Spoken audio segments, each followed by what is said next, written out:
இன்றைக்கி நம்ம எக்கனாமிக்ஸில் இருந்து ஒரு 30 கொஸ்டின்ஸ் வந்து பார்ப்போம்.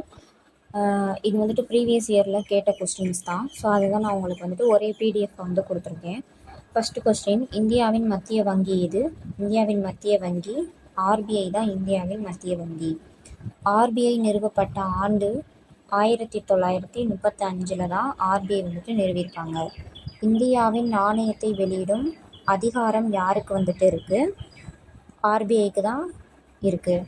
இந்தியாவின் முதல் 5 ஆண்டு திட்டம் தொடங்கப்பட்ட ஆண்டு 1951 தான் முதல் 5 ஆண்டு திட்டம் தொடங்கியிருப்பாங்க. திட்ட ஆணையம் எப்போது கலைக்கப்பட்டது? 2015 தான் திட்ட ஆணையம் வந்துட்டு கலைக்கப்பட்டிருக்கும். சரியா? திட்ட ஆணையத்துக்கு பதிலாக உருவாக்கப்பட்ட அமைப்பு எது?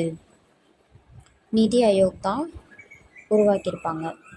நெக்ஸ்ட்டு, இந்தியாவின் நிதியாண்டு என்னது? ஏப்ரல் டு மார்ச் வரைக்கும் தான் இந்தியாவின் நிதியாண்டுன்னு சொல்லுவாங்க. ஜிடிபி என்பதன் விரிவாக்கம் என்னது? Cross development product. இந்திய தேசிய வருமானத்தை கணக்கிடும் நிறுவனம் என்னது? என்எஸ்ஓ. இந்திய தேசிய வருமானத்தை முதலில் கணக்கிட்டவர் யார்? தாதாபாய் நவ்ரோஜி. இந்திய பொருளாதாரத்தின் முதுகெலும்பு வேளாண்மை. இந்தியாவின் பசுமை புரட்சியின் தந்தை MS சுவாமிநாதன். உலகின் பசுமை புரட்சியின் தந்தை நார்மன் போர்லாங். வெண்மை புரட்சி எதனுடன் தொடர்பு இருக்குது? வெண்மைனா பால் வந்துட்டு வெள்ளை கலரில் இருக்கும். ஸோ அதனால் வெண்மை புரட்சின்னு வந்துச்சுன்னா என்னது? பால்.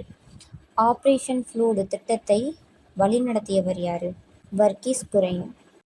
ஜிஎஸ்டி அமலுக்கு வந்த நாள். ஸோ இதுக்கான ஆன்சரை வந்துட்டு நீங்கள் கமெண்ட் பாக்ஸில் போடுங்க. ஜிஎஸ்டியின் முழு பெயர் என்னது? Goods and service tax. நபார்டின் முழு பெயர் என்னது? National bank of agriculture and rural development. இந்தியாவில் பணவீக்கத்தை கட்டுப்படுத்தும் முக்கிய நிறுவனம் என்னது? ஸோ இதுவுமே என்னது? ஆர்பிஐ தான். பணவீக்கம் அதிகரித்தால் எனது வாங்கும் திறன் வந்துட்டு குறையும்.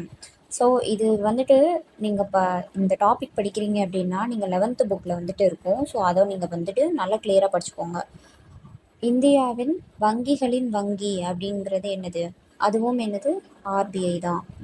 இந்தியாவில் வங்கிகள் தேசியமயமாக்கப்பட்ட முதல் ஆண்டு என்னது? 1969. இந்தியாவில் முதலில் எத்தனை வங்கிகள் தேசியமயமாக்கப்பட்டன? 14 வங்கிகள் வந்துட்டு தேசியமயமாக்கப்பட்டிருக்கு. ஸோ இது 12th புக்கில் வந்துட்டு இருக்கும்.